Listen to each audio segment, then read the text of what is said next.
The envelope came back with a single word stamped across the front in angry black ink. Refused. And Olivia Dawson felt something crack inside her chest as she stood on the dusty platform of Columbus, New Mexico, watching the afternoon train pull away in a cloud of steam and smoke. She had traveled 3 weeks across the country from Philadelphia, arriving in this frontier town in the summer of 1883 with nothing but 2 trunks, a carpetbag, and the increasingly desperate hope that her family would forgive her for running away with a man who promised her the world. That man, Thomas Whitfield, had left her in a boarding house in Santa Fe 2 months ago, taking what little money she had saved and disappearing into the night like the snake he was. The letters she had sent home explaining everything, begging for understanding, asking for help to return, had all come back unopened. Every single one. Her father's pride was legendary even in Philadelphia society, but she had not imagined it would extend this far. Her mother must have tried to intervene, surely, but her father's word was law in the Dawson household.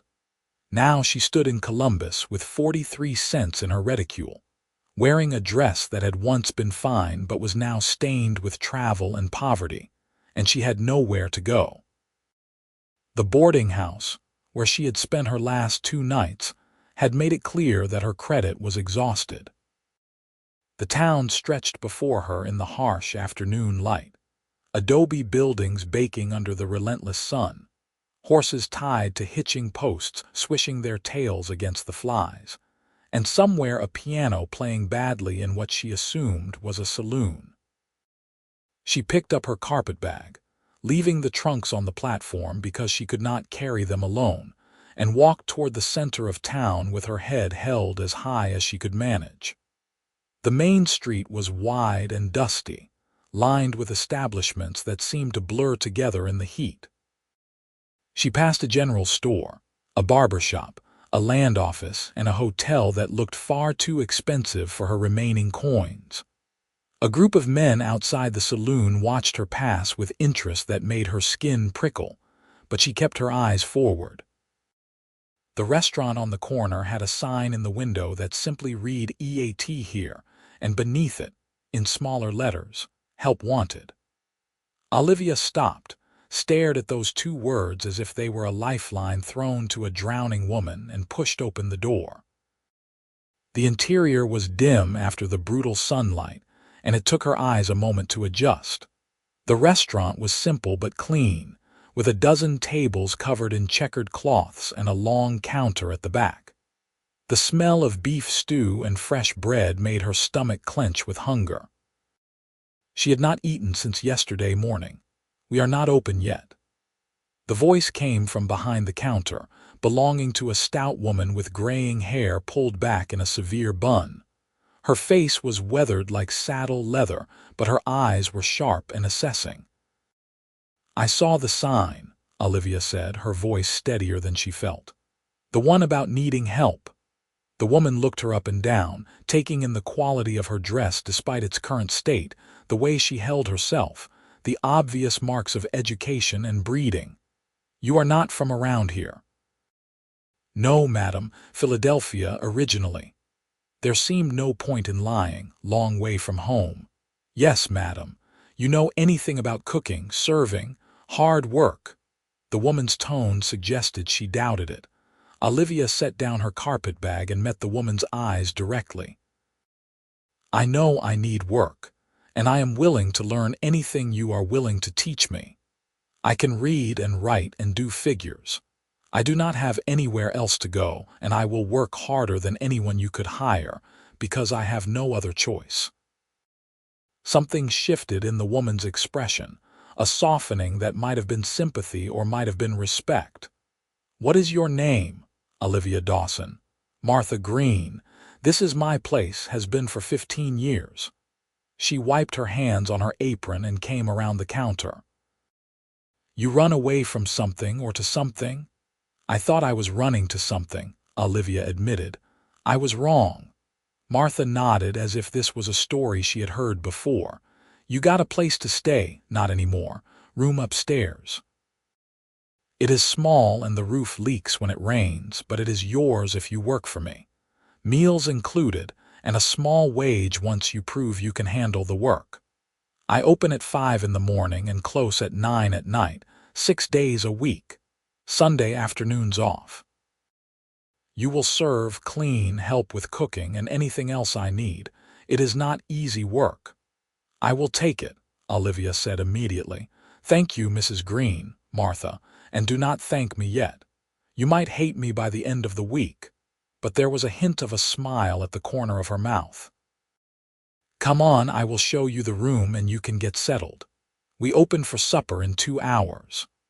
The room was indeed small, barely large enough for a narrow bed, a washstand, and a trunk, but it had a window that looked out over the street and it was clean.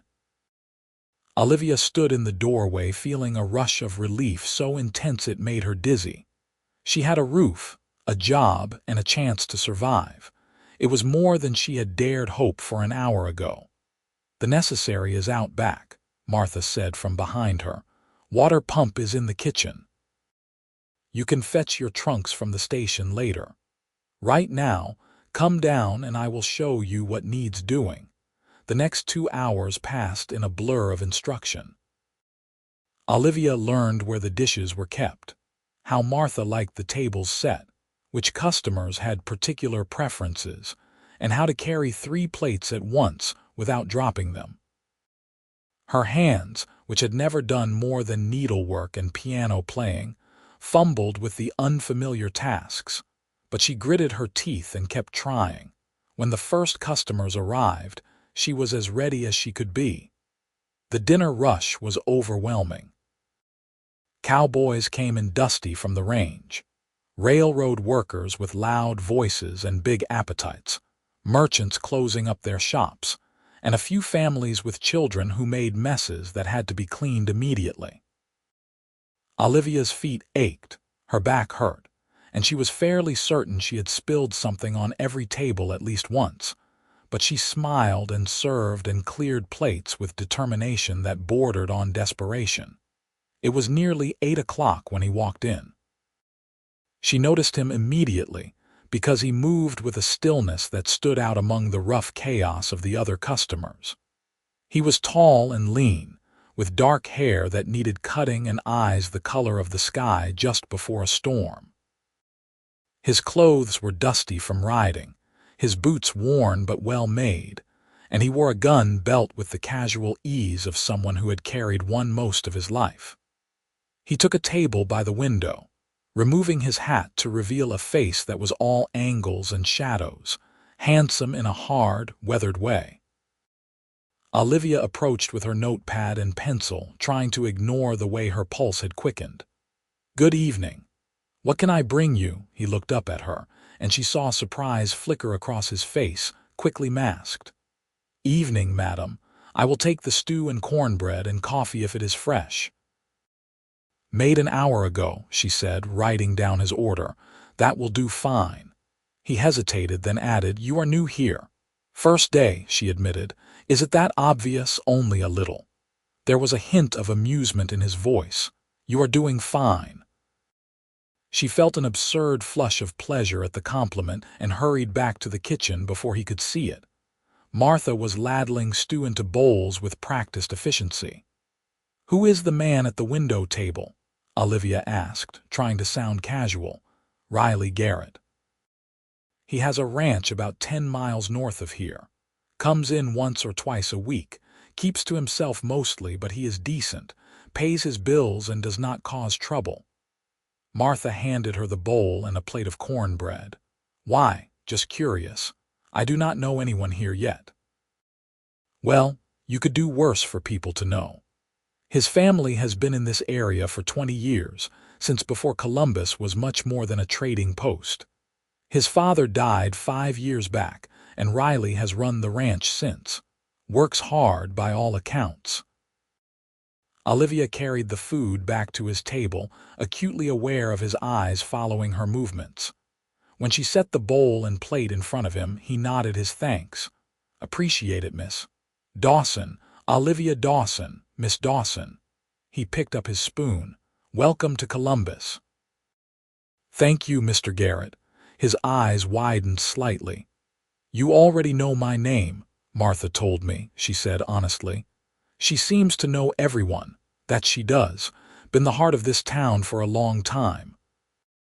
He studied her for a moment, and she had the uncomfortable feeling he was seeing more than she wanted to reveal. "You come far, Philadelphia.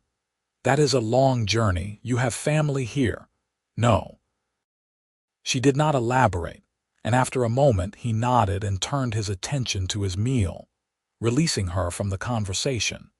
She served 2 more tables and was carrying a tray of dirty dishes back to the kitchen when she heard raised voices from the corner. 2 cowboys were arguing over a card game, their voices getting louder and their movements increasingly aggressive. The other diners were starting to look nervous. Martha emerged from the kitchen, her face set in stern lines. "Tom Harris, you take that outside right now or I will ban you for a month." "He cheated," one of the cowboys said, jabbing a finger at his companion. "I saw him." "I do not care if he stole your horse. You fight outside my establishment or not at all." The cowboy named Tom started to argue, his hand moving toward his gun belt, and Olivia felt her heart leap into her throat. But before anything could escalate further, Riley Garrett was standing, his chair scraping back. He did not say anything, just looked at the 2 cowboys with an expression that was utterly calm and completely intimidating. Tom's hand moved away from his gun. "This is not your business, Riley."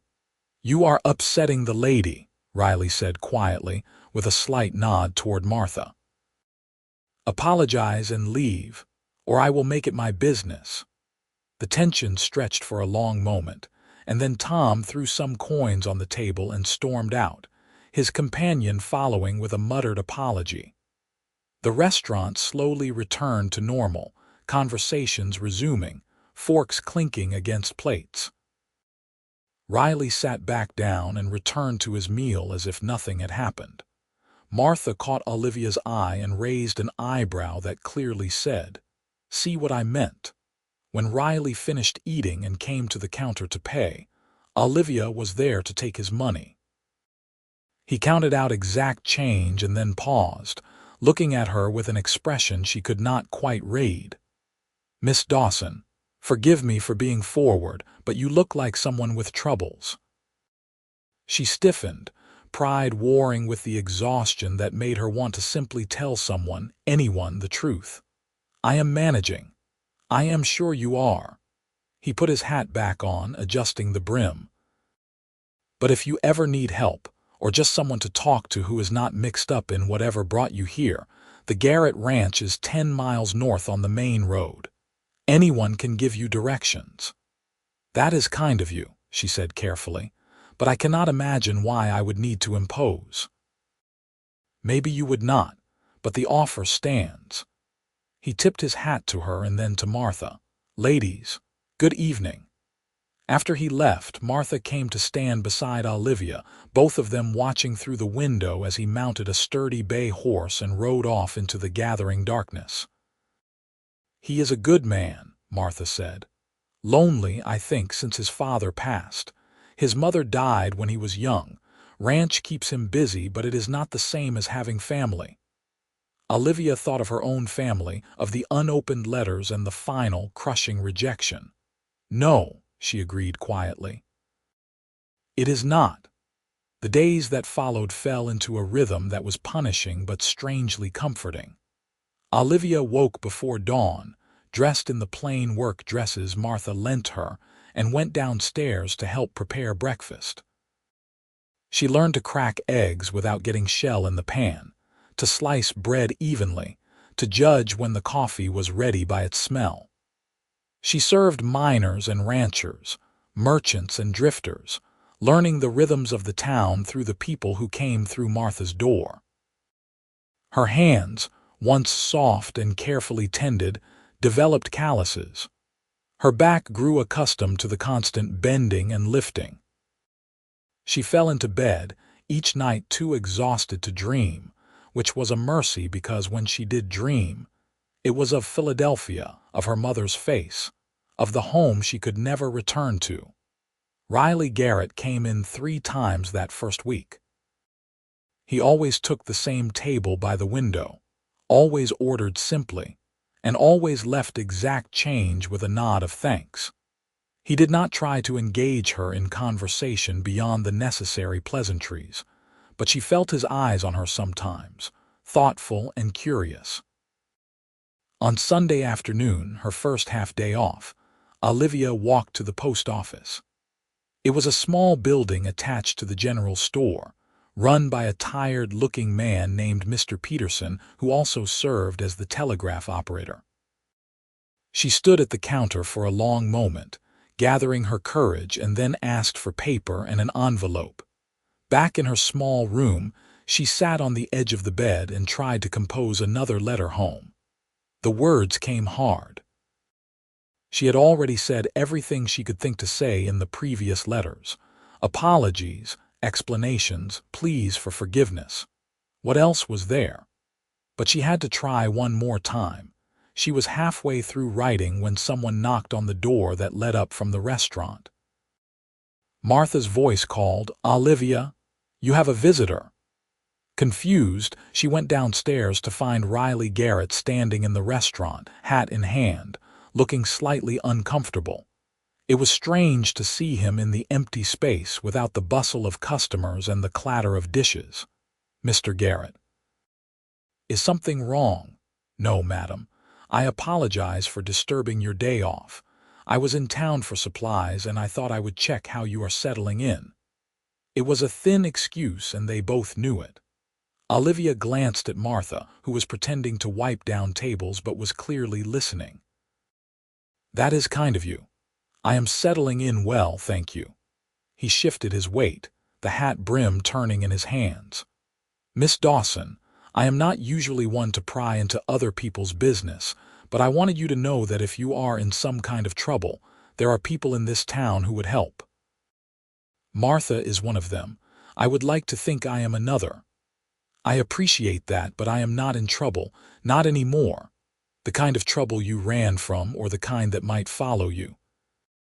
She met his eyes, seeing genuine concern there along with something else, something that made her pulse quicken. "The first kind, and I did not run from it so much as I was cast out." He absorbed this, nodding slowly. "Family? Yes. That is hard. I am sorry." The simple sincerity in his voice nearly undid her.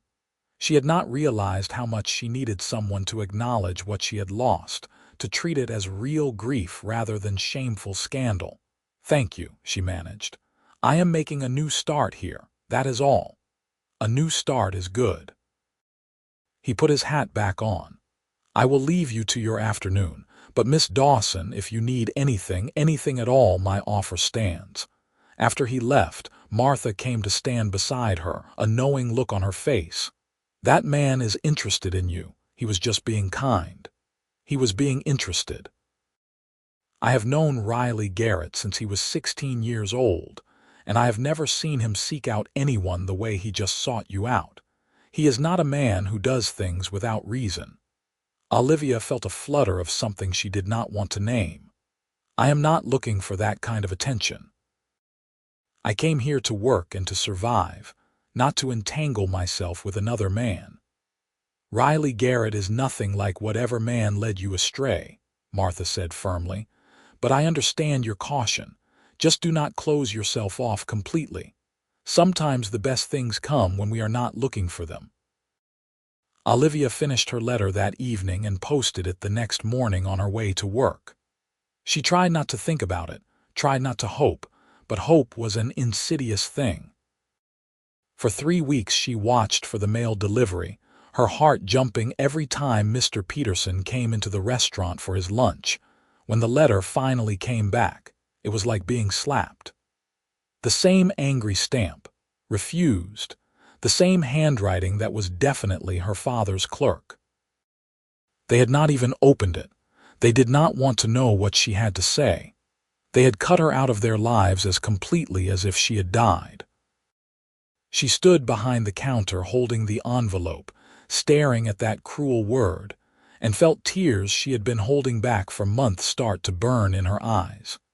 She could not cry here, not in front of customers, not where people could see. She shoved the envelope into her apron pocket and threw herself into work with such ferocity that Martha pulled her aside. "What happened?" "Nothing. I am fine." "You are not fine. You look like someone died." "In a way, I suppose I did." The words came out bitter, to them anyway. Martha's face softened with understanding. "Your family," Olivia nodded, not trusting herself to speak. "Oh, honey, I am sorry." Martha squeezed her shoulder. "But listen to me. Family is not just blood. Family is the people who stand by you when everything goes wrong. Your blood might have failed you, but that does not mean you are alone. You understand?" Olivia nodded again, but the grief felt like a stone in her chest, heavy and cold. She made it through the rest of the lunch service by force of will, but when the afternoon lull came, she told Martha she needed air and slipped out the back door. She walked without direction, just needing to move, to be away from people and their sympathetic eyes. She found herself on the edge of town where the buildings gave way to open land, desert stretching toward distant mountains. The sky was that piercing blue that hurt to look at, and the sun beat down with relentless heat. She stood there feeling small and lost and utterly alone. "Miss Dawson." She spun around to find Riley Garrett approaching on foot, leading his horse. He must have been at the general store or the feed shop. His eyes took in her face, the tracks of tears she had not realized she was crying, and his expression shifted to concern. "Are you all right?" "I am fine," she said automatically. "With respect, madam, you do not look fine." The kindness in his voice was too much. The grief she had been holding back broke through in a sob that she tried desperately to muffle.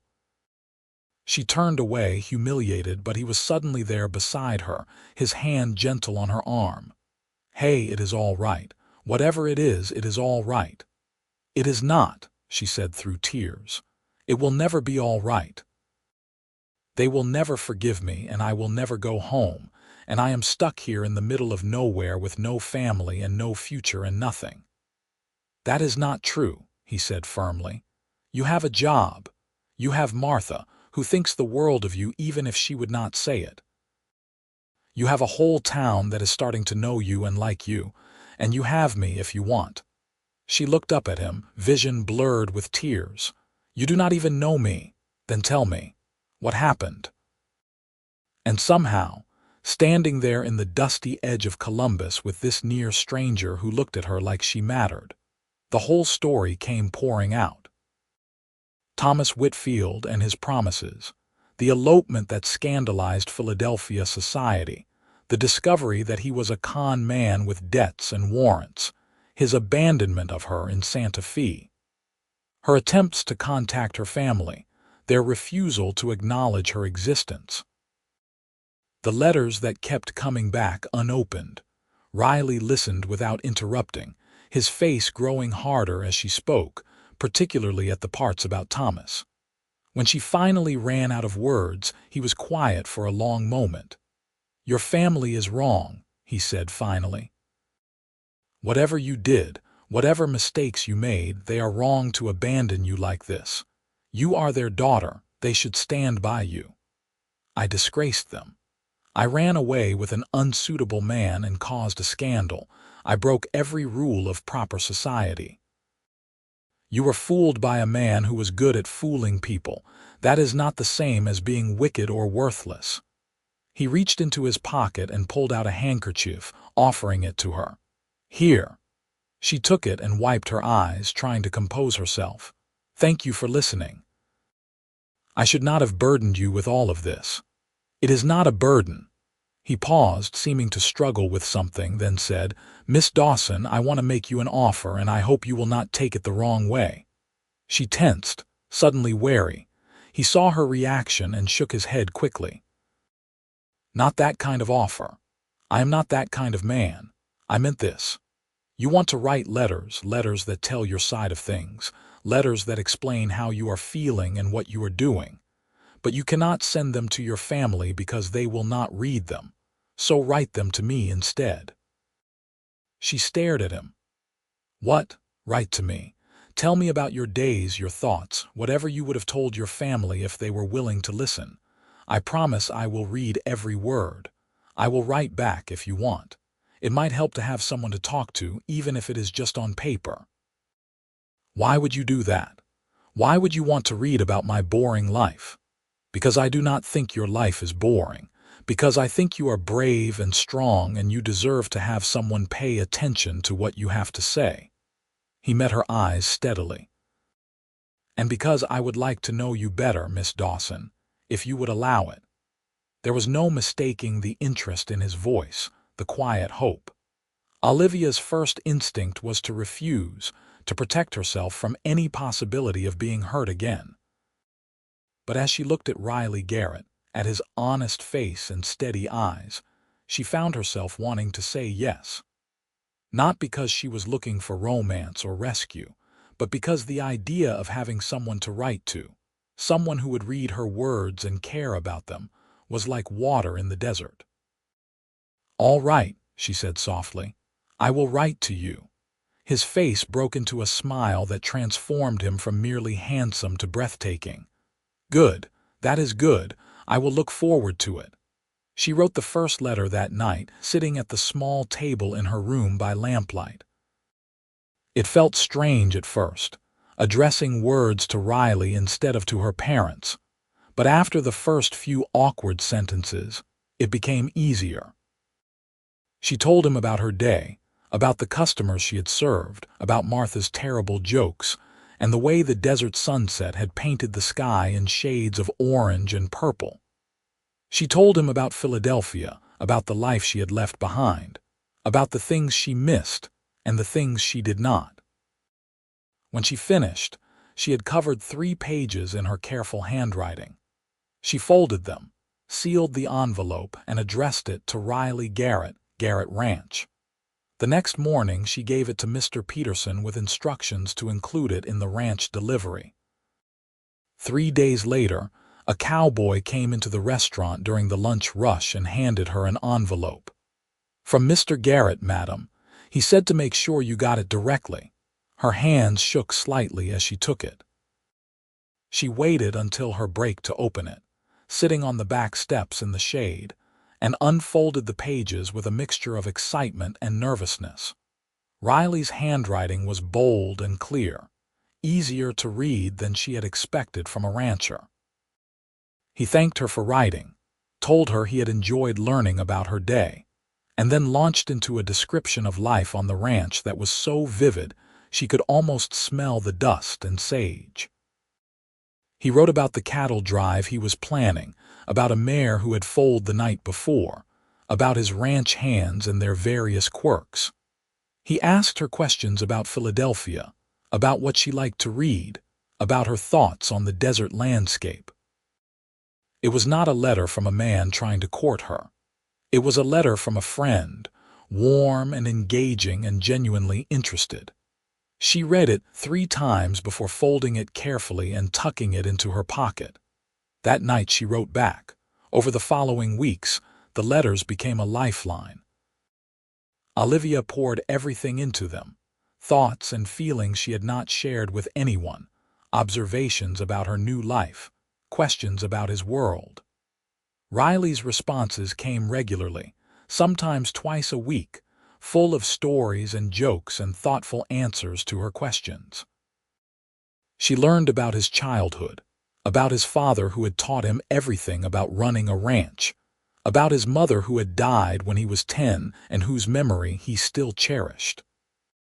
He told her about the loneliness of ranch life, about the satisfaction of building something with your own hands, about his dreams for the future. She told him about the music she missed, about the libraries and theaters of Philadelphia, about the suffocating expectations of society life. She told him about learning to make coffee and carry plates, about the strange beauty she was finding in the desert, about Martha's kindness, and the way Columbus was starting to feel like home despite everything. He came to the restaurant once a week, and they would exchange letters in person, along with a few minutes of conversation that felt both too short and charged with something neither of them was quite ready to name. Olivia found herself watching for him, her heart lifting when he walked through the door. She told herself it was just because she valued his friendship, because she appreciated having someone to write to, but she was starting to suspect it was more than that. Martha certainly thought so. "That man is courting you through letters," she said one evening as they cleaned up after closing. "It is old-fashioned and romantic, and you are blushing." "I am not blushing, it is just hot in here." "It is October. It is not that hot anymore." Martha grinned. "Admit it, you like him." "I enjoy his letters," Olivia said carefully. "He is kind and interesting and easy to talk to, but I am not looking for romance, Martha. I made that mistake once already. Riley Garrett is nothing like that snake who brought you out here, nothing. And you know it." Olivia did know it, but that made it more frightening, not less. If she let herself care for Riley, if she let herself hope for something more and it fell apart, she did not think she could survive it. Better to keep things as they were, safe and contained on paper. But the universe, it seemed, had other plans. It was late November when Riley rode into town at midday, something he almost never did. Olivia was serving lunch when he came through the door, his face tight with some emotion she could not read. He caught her eye and gestured toward an empty table in the corner. She nodded and finished serving the table she was working on before heading over to him. "Mr. Garrett, this is a surprise." "I need to talk to you," he said without preamble. "After your shift, if you can spare the time." "Is something wrong?" "No, maybe, I do not know." He ran a hand through his hair, looking uncharacteristically uncertain. "I just need to talk to you, it is important." "I finish at 3 today, we can talk then."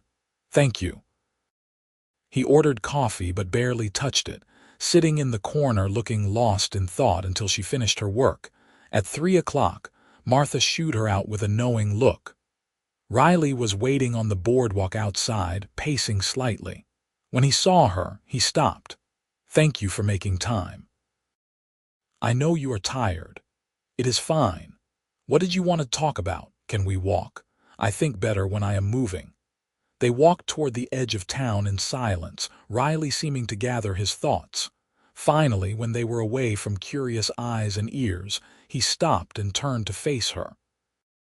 "I got your last letter," he said. "The one where you wrote about feeling like maybe Columbus could be home if you let it. And I have been thinking about that, about you, about us and these letters and everything. And I realized I cannot keep doing this." Olivia felt her heart drop. "Oh. I understand. The letters have become too much of a burden. I am sorry, I should not have—" "No," he interrupted. "That is not what I meant. Lord, I am doing this badly." He took a breath. "The letters are not a burden. They are the best part of my week, my day sometimes. I look forward to them more than I have looked forward to anything in years. And that is the problem, because the more I read your words, the more I want to hear your voice. The more I write to you, the more I want to be sitting across from you, seeing your expressions, watching you smile. I do not want to write about my life anymore, Olivia. I want to share it with you." She stared at him, hardly daring to breathe. "What are you saying?" "I am saying I am falling in love with you. Maybe have already fallen, I do not know. I am saying that these past months of letters have shown me someone extraordinary, someone brave and funny and honest and strong. I am saying I want to court you properly if you will let me. And before you say anything, I know you have been hurt. I know you are wary. I know you think you made a mistake before and you are afraid of making another one. But I am not Thomas Whitfield. I am not going to disappear or hurt you or let you down. I am here and I am steady and I am asking you to give me a chance. Give us a chance." Olivia felt tears spring to her eyes, but they were different tears than she had cried before. These were tears of possibility, of hope she had not dared to feel. "I am scared," she whispered. "I am so scared. I know, but you do not have to be scared alone." He reached out slowly, giving her time to pull away, and took her hand in his. His palm was calloused and warm, solid and real. "I will prove to you that you can trust me, however long it takes." She looked down at their joined hands, then up at his face, at the hope and determination and tenderness in his eyes. And she realized that somewhere between the returned letters and the new ones, between Philadelphia and Columbus, between the woman she had been and the woman she was becoming, she had started to heal. She had started to hope. And maybe, just maybe, she had started to fall in love too. "Yes," she said. "Yes, I will let you court me." His smile was like sunrise. He squeezed her hand gently. "Thank you. You will not regret this, I promise. I am going to hold you to that. Please do." They stood there for a moment, hands linked, and Olivia felt something settle in her chest, something warm and fragile and precious. It was not the wild, sweeping passion she had felt with Thomas, the kind that had burned hot and destructive. This was different. This was steady and real and built on months of honest communication and growing friendship. This felt like it could last. "So what happens now?" she asked. "Now I court you properly. I take you to dinner, not at Martha's. I call on you on Sundays. I introduce you to my friends. I show you the ranch if you would like to see it. We spend time together and we talk about everything and nothing, and we see where this goes. No rushing, no pressure. Just us getting to know each other beyond words on a page." "That sounds nice," she said softly. "That sounds really nice." The courtship that followed was nothing like Olivia's previous experience with romance. Riley was patient and steady, showing up exactly when he said he would, doing exactly what he promised. He took her to the hotel restaurant for dinner, where the food was fancier than Martha's, but not, in Olivia's opinion, as good. He came to call on Sunday afternoons, and they would sit in Martha's parlor and talk for hours, discussing everything from politics to poetry. He brought her small gifts, thoughtful things like a book he thought she would enjoy or a pretty rock he found that caught the light, and he still wrote to her. Even though they saw each other weekly, the letters continued, because both of them had fallen in love through written words, and neither wanted to lose that intimacy. Olivia would find his letters waiting for her at the restaurant, and she would read them in her room at night, hearing his voice in every word. She wrote back just as faithfully, and she knew he read her letters the same way, multiple times, treasuring each one. Martha watched the courtship with open approval. "That is how it should be done," she told Olivia. "With respect and patience and real care. You hold on to that one, honey. He is a keeper." December brought cooler weather and preparations for Christmas. The town decorated with pine boughs and red ribbons, and there was talk of a community dance on Christmas Eve. Riley asked Olivia to go with him, and she said yes, though the thought of dancing made her nervous. She had not danced since Philadelphia, since the balls and parties that had been part of her old life. "I might be terrible at it now," she warned Riley.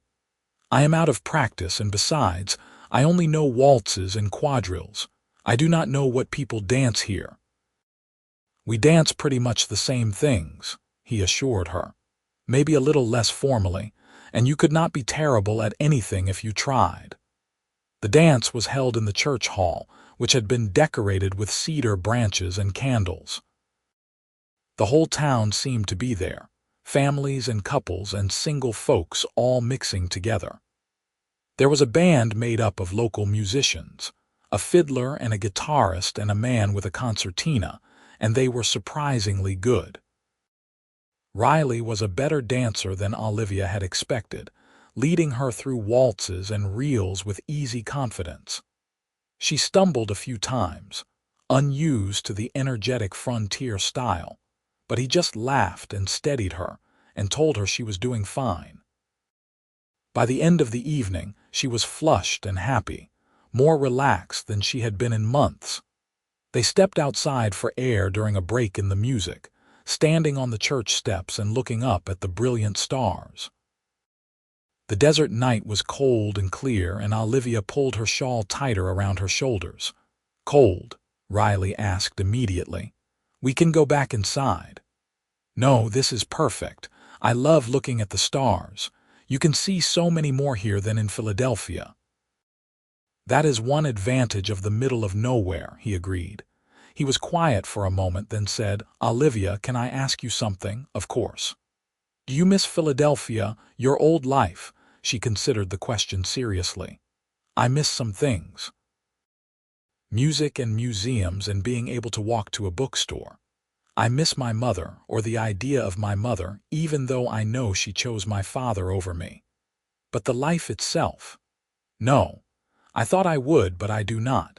That life was full of rules and expectations and judgments. Here, people judge me by what I do, not who my family is or what mistakes I made. Here, I get to choose who I want to be." "And who do you want to be?" "I am still figuring that out," she admitted. "But I know I want to be someone honest, someone strong. Someone who does not let fear make her decisions." He reached over and took her hand, lacing his fingers through hers. "For what it is worth, I think you are already all of those things." She leaned her head against his shoulder, feeling his warmth through the fabric of his coat. "Thank you for not giving up on me, for seeing something worth knowing when I felt like I was worth nothing. You were never worth nothing. Never." He pressed a kiss to the top of her head, casual and tender. "You are everything good, Olivia. I hope someday you will believe that." On Christmas Day, Riley invited her to the ranch for dinner. It was her first time seeing his home, and she was nervous as they rode out in his wagon, the morning crisp and bright. The ranch house came into view after about 45 minutes, a sprawling adobe structure with a wide porch and corrals stretching out behind it. It was clearly well maintained, the fences sturdy, the barn freshly painted. "It is beautiful," Olivia said as Riley helped her down from the wagon. "It is home," he said simply. "Come on, I will show you around." The inside of the house was surprisingly tidy for a bachelor dwelling. The furniture was sturdy and comfortable, the rooms clean if a bit sparse. There were photographs on the mantel, including one of a serious-looking man who must have been Riley's father and another of a young woman holding a baby. "My mother," Riley said, seeing her looking at it. "That is me she is holding. It is the only photograph I have of her. She was lovely." "She was. I wish I remembered her better. I mostly remember feelings, you know, being held, feeling safe. The scent of lavender." They had dinner at the big wooden table in the kitchen, a meal Riley had clearly worked hard to prepare. The roast was a bit dry and the potatoes a bit lumpy. But Olivia ate everything and complimented it sincerely, because she could taste the care that had gone into it. After dinner, he gave her the grand tour of the ranch, showing her the stables where horses nickered softly in their stalls, the chicken coop, the bunkhouse where his ranch hands stayed. He introduced her to his foreman, a grizzled man named Charlie who looked her over with sharp eyes and then gave Riley a nod of approval that made her flush. "They are a good bunch," Riley said as they walked back toward the house. "Been with me for years, most of them. They are loyal and hardworking, and I trust them completely. They seem to respect you. I hope so. I try to be fair, to pay them well and treat them right. My father taught me that a ranch is only as good as the men who work it, and men only work well if they are treated well." He stopped and turned to face her. "Olivia, I want to show you something." He led her around the side of the house to a garden area that was clearly not being used. My mother planted flowers here, he said. Roses and hollyhocks and some things whose names I do not remember. After she died, my father could not stand to look at it, so he let it go to seed. I have been thinking about replanting it, but I never had a reason to before. And now you do. Now I do. He took both her hands in his, looking at her with an intensity that made her breath catch. Olivia, I know it has only been a few months. I know we are still learning about each other, but I also know that I want a future with you. I want to show you this place and have you care about it the way I do. I want to replant my mother's garden and sit in it with you on summer evenings. I want to wake up every day knowing you are here, that you are mine and I am yours. I am not asking you to decide anything right now. I just wanted you to know where my heart is, where it has been since you agreed to let me court you, maybe even before that. Olivia felt tears pricking at her eyes again, but they were happy tears. Riley, you do not have to say anything, he interrupted gently. Not yet. I just wanted you to know. But she found herself wanting to say it anyway, wanting him to know that she felt it too, this growing certainty that she had found something rare and precious. I want a future with you too, she whispered. It scares me how much I want it, but I do. His face lit up with joy, and then he was pulling her close, wrapping his arms around her and holding her like she was something precious. She buried her face in his chest, breathing in the scent of him, soap and leather, and something uniquely Riley.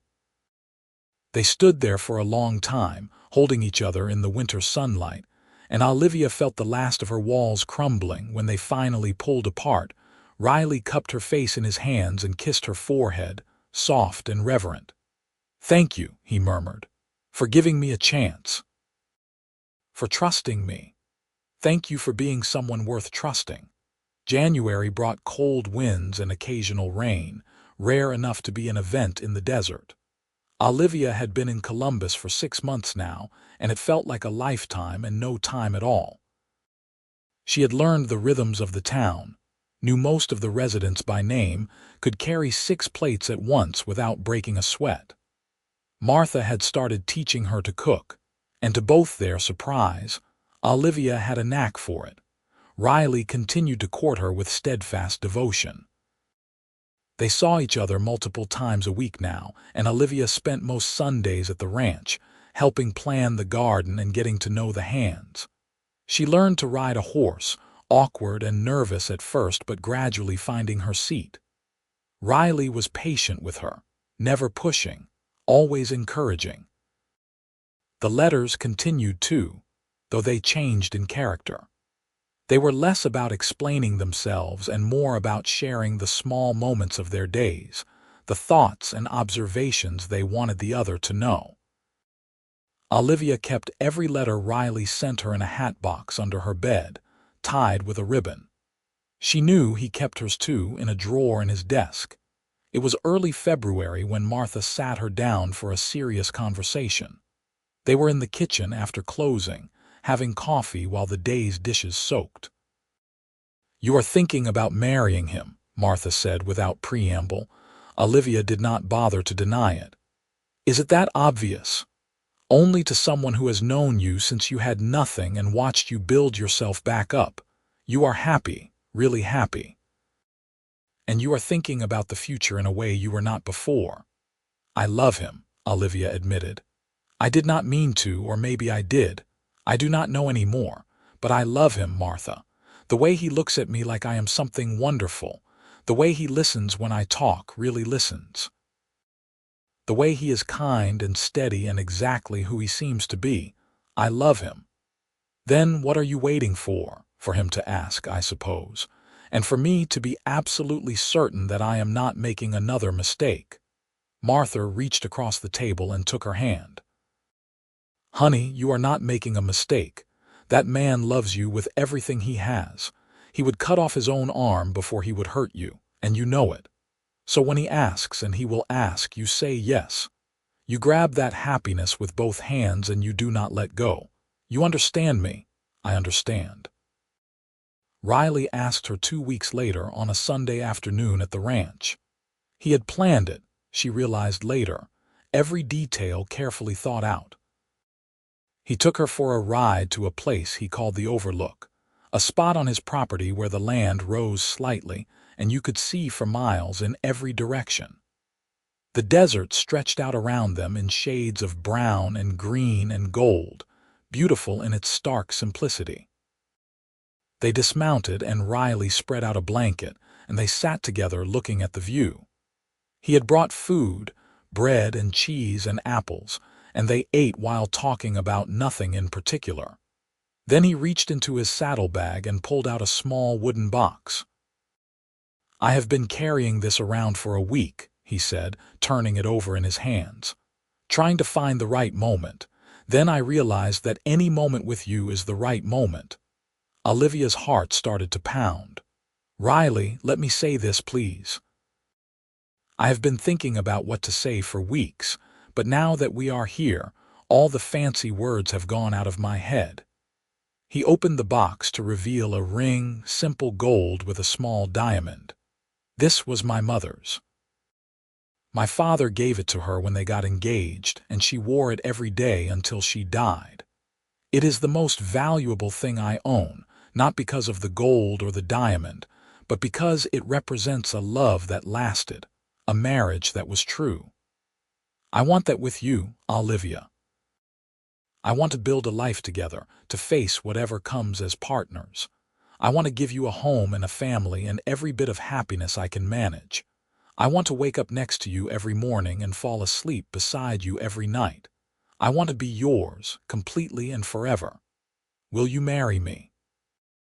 Olivia looked at the ring, then at his face, seeing love and hope and a vulnerability that made her chest ache.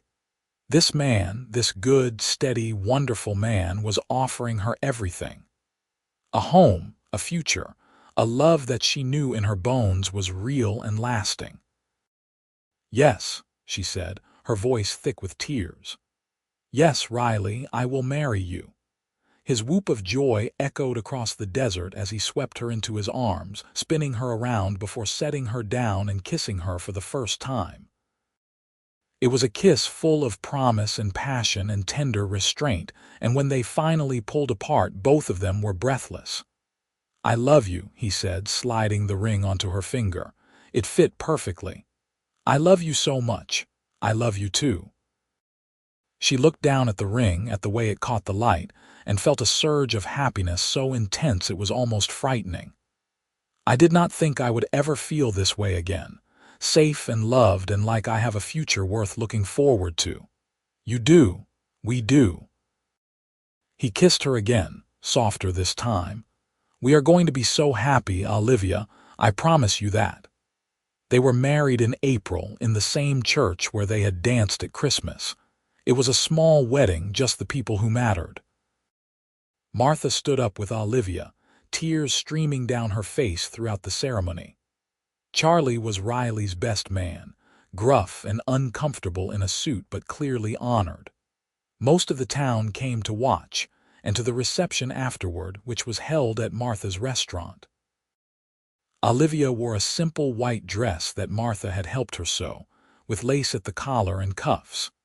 She carried wildflowers that Riley had picked that morning, desert blooms in shades of yellow and purple.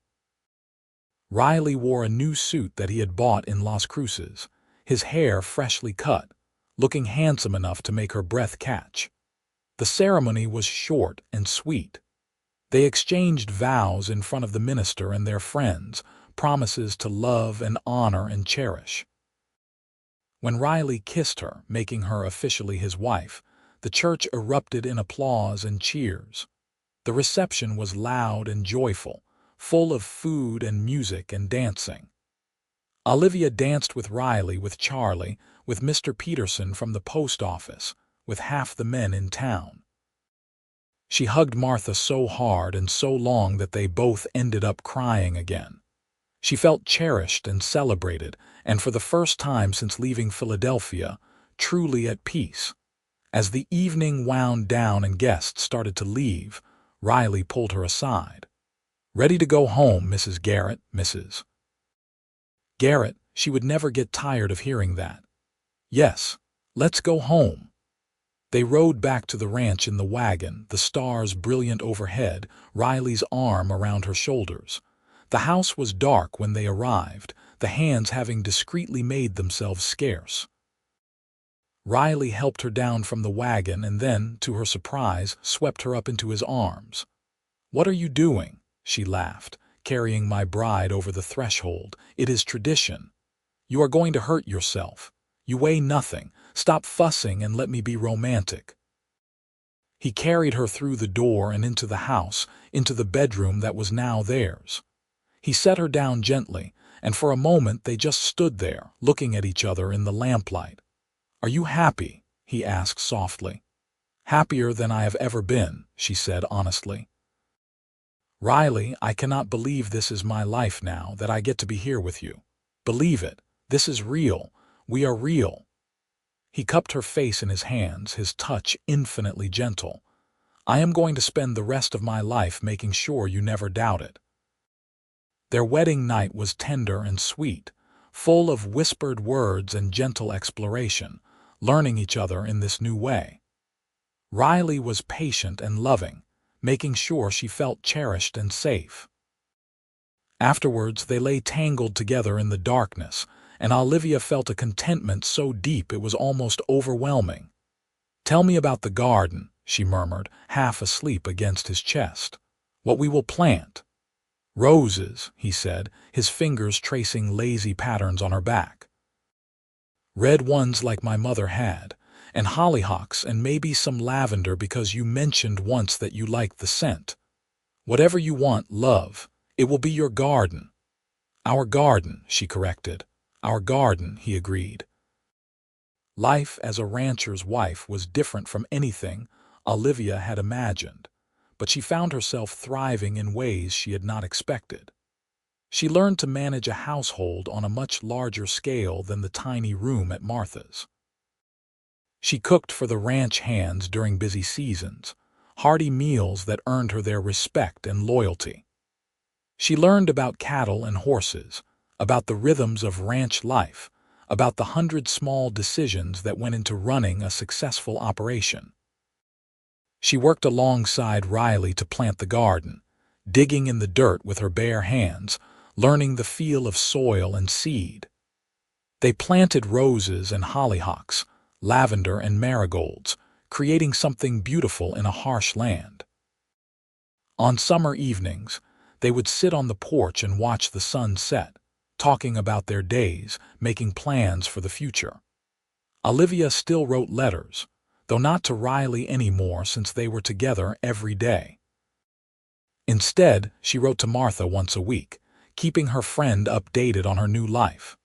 She wrote to the women she had met in town, building friendships through words and visits. She even, after much thought and prayer, wrote one final letter to her parents. It was different from her previous letters. She did not beg or apologize or ask for forgiveness. Instead, she told them that she had found happiness despite their rejection, that she had built a new life with a good man, that she hoped someday they would regret turning their backs on her. She told them that she was done seeking their approval, that she was enough all on her own. She posted it knowing it would likely come back unopened like all the others, but needing to say it anyway, to close that chapter of her life.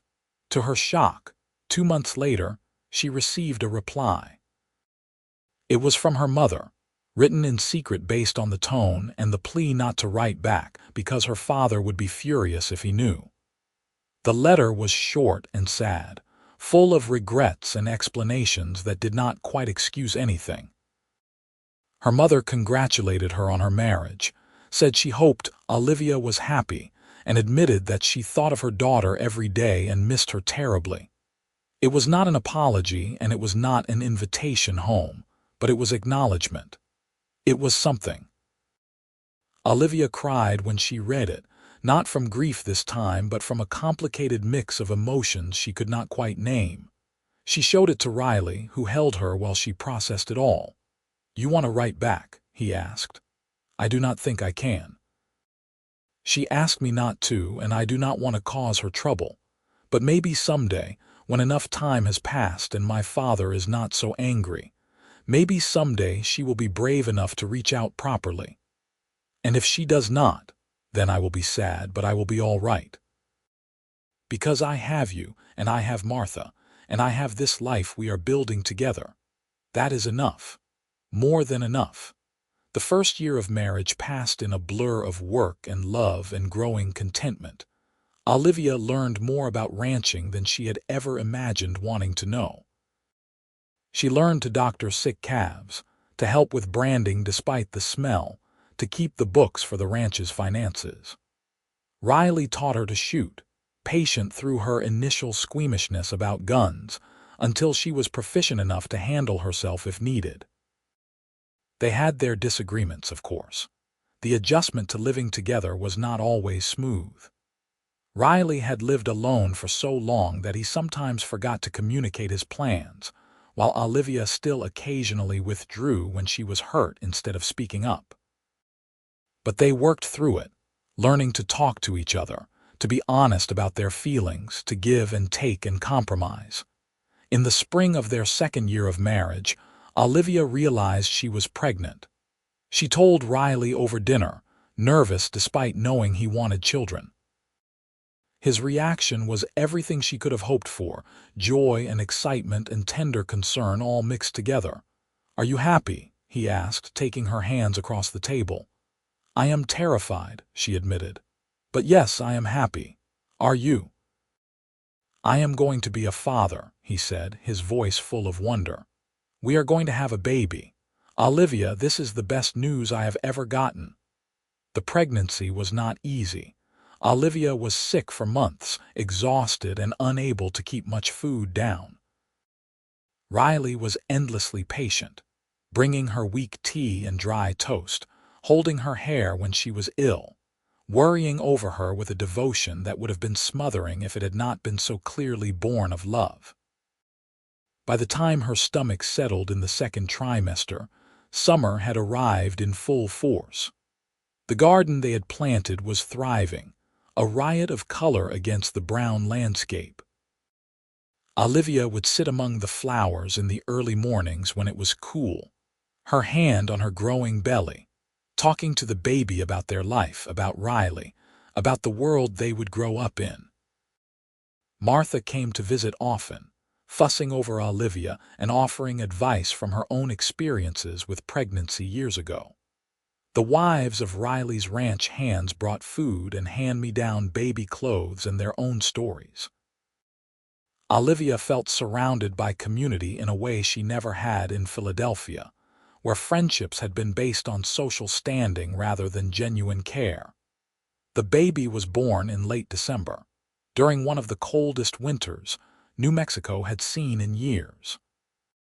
The labor was long and difficult, with Martha and the doctor both in attendance and Riley pacing holes in the floor of the parlor. When it was finally over and Olivia held her son for the first time, she wept with relief and overwhelming love. "A boy," Riley said, his voice choked with emotion as he looked at his son. "We have a son." They named him Henry after Riley's father with the middle name James. He was perfect, with dark hair like his father and lungs that proved themselves powerful from his first breath. Riley held him with a tenderness that made Olivia fall in love with her husband all over again, this strong, capable man cradling their tiny son like he was made of glass. The early months of parenthood were exhausting. Henry was a fussy baby, colicky and difficult to soothe. Olivia and Riley took turns walking him at night, pacing the floor while he wailed. They were both bleary-eyed and short-tempered from lack of sleep, snapping at each other over small things and then apologizing immediately. But there were also moments of transcendent joy. Henry's first smile, which he gave to Riley while being changed, the way he would quiet when Olivia sang to him, even though she could not carry a tune. The feeling of the three of them together, a family, something Olivia had thought she would never have again. As Henry grew from infant to baby to toddler, the ranch prospered. Riley's hard work and good management paid off in healthy cattle and good prices at market. They were able to hire more hands, to expand their grazing land, to make improvements to the house. Olivia oversaw it all, managing the household accounts with the same careful attention to detail that she had learned from her father, even if she would never tell him that. When Henry was 2, Olivia became pregnant again. This pregnancy was easier than the first, and their daughter was born on a warm spring morning with far less drama than her brother's arrival. They named her Clara, after no one in particular, just because Olivia had always loved the name. Clara was an easier baby than Henry had been, cheerful and placid where her brother had been difficult. Henry, now old enough to be interested, would sit by her cradle for hours, talking to her in his toddler babble. Riley joked that they were going to end up with a house full of children at this rate, and Olivia did not disagree. She had gone from believing she would never have a family to wanting to fill her house with babies, with love and noise and chaos. The years passed in a rhythm of seasons and growth. Henry started helping with small chores around the ranch, following his father everywhere, eager to learn. Clara proved to have her mother's love of books, sitting on Olivia's lap for hours while Olivia read to her.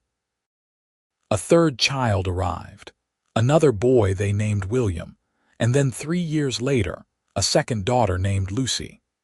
The house that had seemed so spacious when Olivia first arrived was now full to bursting with children and life and love. The garden had expanded, taking over more of the yard with a swing hanging from the old cottonwood tree and toys scattered among the flowers. The ranch continued to thrive, Riley's reputation as a fair employer and skilled rancher spreading throughout the territory. On their 10th wedding anniversary, Riley surprised Olivia with a trip to Santa Fe, just the two of them, leaving the children in Martha's capable care. It was the first time they had been alone together for more than a few hours since Henry was born, and it felt strange and wonderful all at once. They stayed in a nice hotel, ate in restaurants, walked through the plaza looking at the shops. They talked about everything and nothing, reconnecting without the constant demands of children and ranch. On their last night, sitting on the balcony of their hotel room watching the stars, Riley took her hand. "Do you ever regret it?" he asked. "Staying here, marrying me, this life we have built?" Olivia looked at him, at the face she knew as well as her own, at the man who had proven himself over and over to be everything he had promised. "Not for a single moment," she said honestly. "Riley, you saved my life, not by giving me a place to stay or money or any of that. You saved my life by seeing me when I felt invisible, by listening when no one else would, by offering me friendship, and then love when I thought I would never trust anyone again. This life, our children, our home, everything we have built together. It is more than I ever dreamed I could have." "You saved my life too," he said quietly. "I did not realize how lonely I was until you were here to fill the emptiness. You made this place a home, Olivia. You made me whole." They kissed under the stars, tender and sweet, and Olivia thought about the journey that had brought her here. The scandal and shame, the abandoned letters and the new ones, the slow rebuilding of trust and hope. If she could go back and tell her younger self, the one standing on that platform in Columbus with nothing but 43 cents and despair, that everything would work out better than she could imagine, would she believe it? Probably not. But it would not matter, because she would live it anyway, every hard moment and every joyful one, because they all led here. To this man, this life, this love. As their children grew, Olivia began teaching them to read and write, setting up a small schoolroom in what had been a storage room. Other ranch families asked if she would teach their children too, and soon she had a proper school running 3 days a week. It was demanding work on top of everything else, but she loved it, loved seeing the children's faces light up when they mastered a new skill. Henry, now 10, was serious and hardworking like his father, already talking about running the ranch someday. Clara at 8 was dreamy and creative, always writing stories or drawing pictures. William at 6 was pure mischief, getting into everything, while Lucy at 3 followed her siblings around in devoted admiration. Life was full and busy and sometimes overwhelming, but it was good. It was theirs. One afternoon in late summer, Olivia was in the garden with Lucy when a rider appeared at the gate. It was unusual for strangers to come to the ranch unannounced, and Olivia felt a flutter of unease as she picked up Lucy and walked toward the house. Riley emerged from the barn, wiping his hands on a cloth, and went to meet the rider. Olivia watched from the porch as they spoke, seeing Riley's body language shift from wary to surprised to something else she could not quite read. After a few minutes, Riley gestured toward the house and the two men walked over together. "Olivia," Riley said, his voice carefully neutral, "this gentleman says he has a message for you from Philadelphia." Olivia's heart lurched. She set Lucy down and told her to go find her brothers, then turned to face the stranger. He was well dressed in a way that marked him as Eastern, with a briefcase and a nervous expression. "Mrs. Garrett, my name is Mr. Frederick Paulson. I am an attorney. I have been trying to locate you for several months on behalf of your mother, Mrs. Catherine Dawson." Olivia felt the blood drain from her face. "My mother? Yes, madam. I am very sorry to inform you that your father, Mr. Edward Dawson, passed away 6 months ago. Your mother has been attempting to contact you since his death. The world seemed to tilt sideways. Her father was dead. The man who had cast her out, who had refused her letters, who had represented everything she had run from, was gone." "I see," she managed. "Thank you for informing me." "There is more, madam. May we speak inside?" Riley stepped close, his presence solid and reassuring. "Whatever you need to say, you can say in front of me. I am her husband." Mr. Paulson nodded. "Of course. Mrs. Garrett, your mother wishes to see you. She has written to you." He opened his briefcase and pulled out a thick envelope. "She wanted me to deliver this personally and to extend an invitation for you to return to Philadelphia, to visit or to stay, as you wish. She has also instructed me to inform you that you are mentioned in your father's will. There is a significant inheritance waiting for you if you will return to claim it." Olivia took the letter with shaking hands, her mother's handwriting familiar and strange all at once. She looked up at Riley, seeing concern and something else in his face. Support. Whatever she decided, he would stand by her. "Thank you, Mr. Paulson. I will need time to think about this." "Of course, madam. I am staying at the hotel in Columbus for the next week. If you decide to return to Philadelphia, I am authorized to arrange and pay for all travel expenses for you and your family." After he left, Olivia stood holding the letter, afraid to open it. Riley gently took it from her hands and led her to the porch swing, settling them both down. "Do you want me to read it first?" he offered. "No. I need to do this." She opened the envelope with careful fingers and unfolded the pages inside. Her mother's letter was long and emotional, full of apologies and explanations and grief. She wrote about the years of silence, about how she had begged Edward to forgive Olivia, to at least read her letters, but he had been implacable. She wrote about receiving Olivia's final letter, the one where she announced her marriage and her happiness, and how it had broken her heart to know her daughter was lost to her.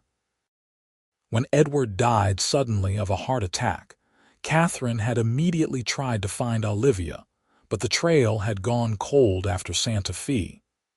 It had taken months and the hiring of a detective agency to trace her to Columbus and then to the Garrett Ranch. The letter spoke of regret and longing, of a mother who had failed her daughter and knew it. Catherine begged Olivia to come home, to bring her husband and children, to let her make amends in whatever way she could. She acknowledged that she could never make up for the lost years, but she wanted to try. She wanted to know her grandchildren. She wanted to be part of Olivia's life again, if Olivia would allow it.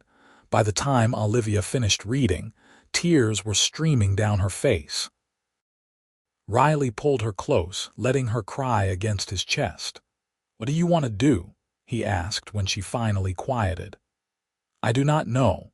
Part of me wants to refuse to let her feel the same rejection I felt, but part of me wants to see her, to hear her say these things to my face. And part of me is just sad that my father died without ever forgiving me, that we will never have a chance to reconcile. You do not owe them anything, Olivia. Not your mother, not your father's memory. If you want to refuse, we will send a polite letter and that will be the end of it. If you want to go, we will go. If you want something in between, we will figure it out. Whatever you decide, I am with you." She pulled back to look at him. "You would go to Philadelphia, leave the ranch for weeks or months. Charlie can manage things here. The ranch will survive. You are more important. And if your mother truly wants to make amends, I want our children to know their grandmother. They should not lose that because of old grudges." Olivia thought about it for 3 days, reading and rereading her mother's letter, talking it through with Riley and with Martha. In the end, she decided that she needed to go, not for her mother's sake or her father's memory, but for herself. She needed closure, needed to face her past as the woman she had become rather than the scared girl she had been. They made plans to travel in October after the fall cattle drive. Mr. Paulson arranged everything, first-class train tickets and hotel reservations. Olivia packed carefully, making sure the children had nice clothes to meet their grandmother, gathering small gifts that represented their life in New Mexico. The journey back to Philadelphia was strange and disorienting. Olivia watched the landscape change from desert to plains to the green hills of the east, feeling like she was traveling backward through time. The children were excited by the train and the adventure, too young to understand the complicated emotions their mother was feeling. When they arrived in Philadelphia, it was early evening. A carriage was waiting to take them to the Dawson house, the one Olivia had grown up in. As they drove through the familiar streets, she felt disconnected, like she was watching someone else's life. This place that had been her whole world now felt foreign and confining. The house looked exactly the same, a large brick townhouse in a fashionable neighborhood. The door opened before they reached it, and her mother stood there, older and thinner than Olivia remembered, her face creasing with emotion when she saw them. "Olivia," Catherine whispered. "Oh, my dear girl." They stood there for a moment, years of hurt and longing stretching between them, and then Catherine stepped forward and wrapped her arms around her daughter. Olivia stiffened at first, then slowly relaxed into the embrace, feeling her mother shake with sobs. "I am so sorry," Catherine said. "I am so sorry. I know, Mother, I know." When they finally pulled apart, Catherine turned her attention to Riley and the children, her eyes drinking in the sight of grandchildren she had never met. Olivia made introductions, watching as her mother knelt down to greet Henry and Clara and William and Lucy with a tenderness that made Olivia's throat tight. The visit lasted 6 weeks. It was not always easy. There were difficult conversations about the past, about the choices Catherine had made and failed to make, about the years of silence. But there were also good moments. Catherine delighted in the children, spoiling them with toys and sweets and stories about Olivia's childhood. She and Riley developed a careful mutual respect, each recognizing the other's importance to Olivia. Olivia saw her old friends, the ones who had not cut her off after the scandal, and introduced them to her family with pride. She showed Riley and the children the places that had mattered to her, the library and the park and the concert hall. But the whole time, she felt like a visitor, not a resident. This was where she had come from, but it was not home anymore. The inheritance from her father was substantial, far more than she had expected. Her father had been successful in business, and he had left her a third of his estate despite his anger. It was enough to secure their children's futures, to expand the ranch significantly, to do anything they wanted. "What do you want to do with it?" Riley asked as they discussed it one evening in their hotel room. "I want to use some to make sure my mother is comfortable," Olivia said, "and some to set up trust funds for the children, but most of it I think we should put into the ranch. Build that new barn you have been talking about, buy more land, make improvements. I want to invest in our future, in the life we have chosen. You do not want to stay here. We could if you wanted. With this money, we could live anywhere." "I do not want to live here," Olivia said firmly. "This is not my home anymore, Riley. You are my home. The ranch, Columbus, the children, the life we built together, that is where I belong. I am ready to go back." When they left Philadelphia, Catherine cried but did not beg them to stay.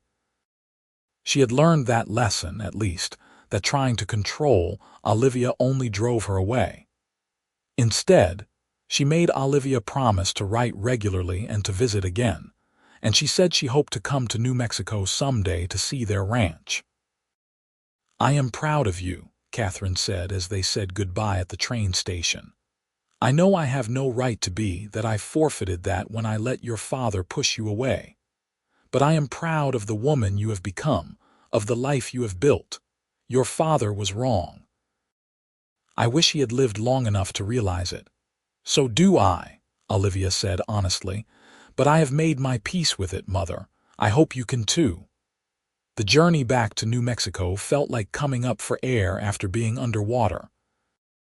When they finally arrived at the ranch, and Olivia saw the familiar landscape, the house she had made into a home, she felt something settle in her chest that had been unsettled since they left. "Welcome home," Riley said, helping her down from the wagon. "Home," Olivia repeated, tasting the word. "Yes, that is exactly what this is." Life resumed its familiar rhythms. The inheritance allowed them to expand the ranch significantly, to build the new barn and buy adjacent land, to hire more help and make improvements. But the real wealth, Olivia knew, was not in the money or the land. It was in the family they had built, in the love that filled their home, in the community they were part of. She kept her promise to her mother, writing long letters every week, sharing stories of the children and ranch life. Catherine wrote back faithfully, and slowly, painfully, they rebuilt a relationship on new terms. It would never be what it had been, could never erase the years of silence and hurt, but it was something. It was connection and family and a second chance.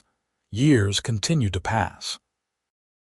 Henry grew into a capable young man who took over more and more responsibility on the ranch, already showing the same solid reliability that made his father so respected.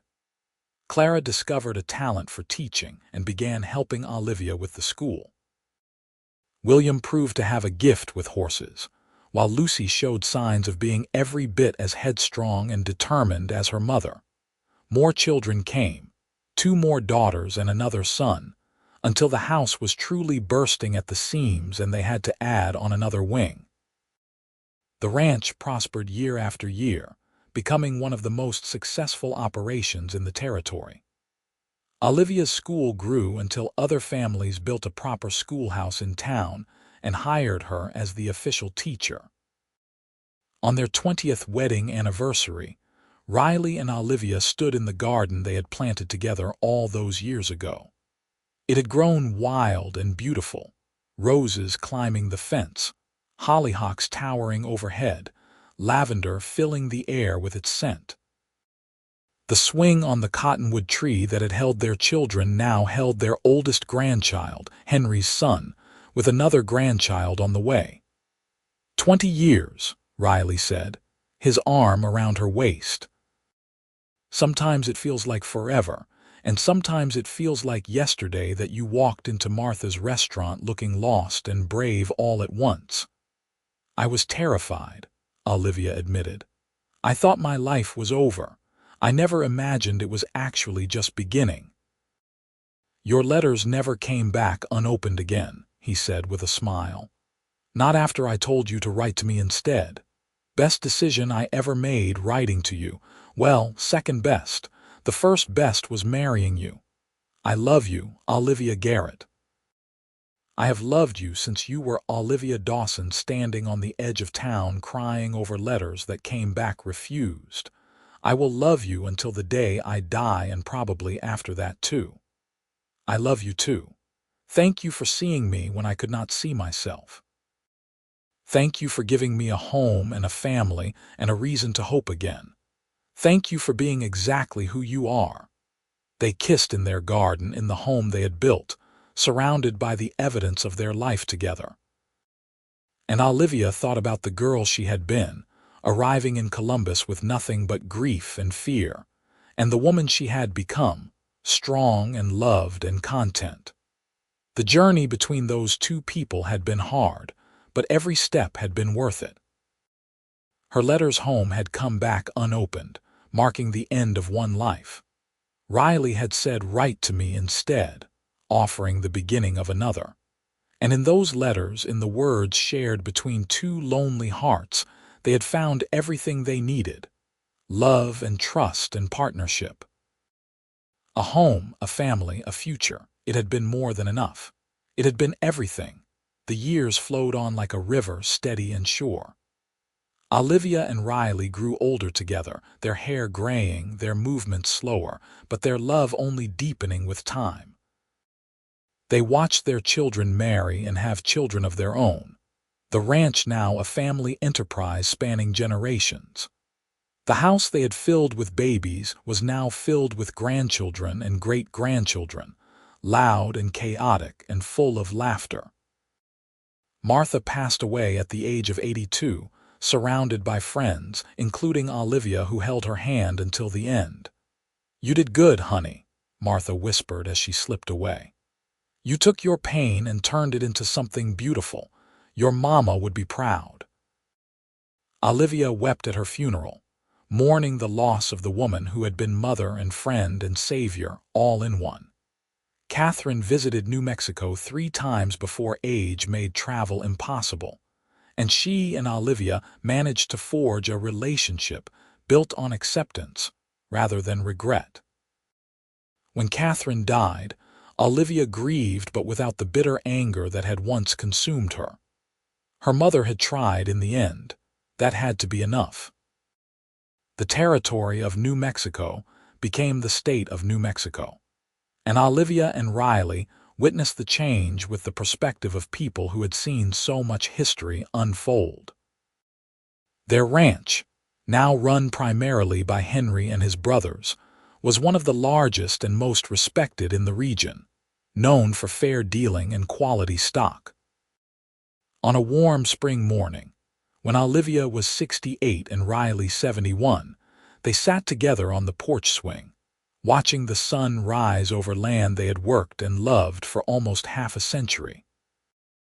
Riley's hand was in hers, calloused and weathered but still strong, still the hand that had offered her hope when she had none. "No regrets?" he asked, a question that had become something of a ritual between them over the years. "Not a single one," Olivia replied, her answer always the same. "You. Only that I did not find you sooner, that we did not have more years together. We have had good years, so many good years." "The best," he agreed. They sat in comfortable silence, watching as the ranch came to life around them. Grandchildren playing in the yard, Henry directing the day's work, Clara arriving with her own family for Sunday dinner. The garden was in full bloom, roses and hollyhocks and lavender, just as they had planted so long ago, tended now by generations of Garrett hands. This was the life they had built from letters and hope, from pain transformed into purpose, from two lonely souls who had found each other at exactly the right moment. The letters that had come back unopened had led Olivia to the letters that were cherished, read and reread and kept in a trunk in the attic, a record of a love story written in ink and lived in every precious moment. And as the sun climbed higher, painting the New Mexico sky in shades of gold and blue, Olivia closed her eyes and gave thanks for all of it. The journey, the destination, the man beside her, the family around her, the home that had risen from the ashes of her old life. She had been lost and found, broken and healed, rejected and chosen. And through it all, she had survived and thrived and loved with her whole heart. Riley squeezed her hand gently, and she squeezed back, a silent conversation more eloquent than words. This was their happily ever after, not perfect but real, not easy but worth every struggle.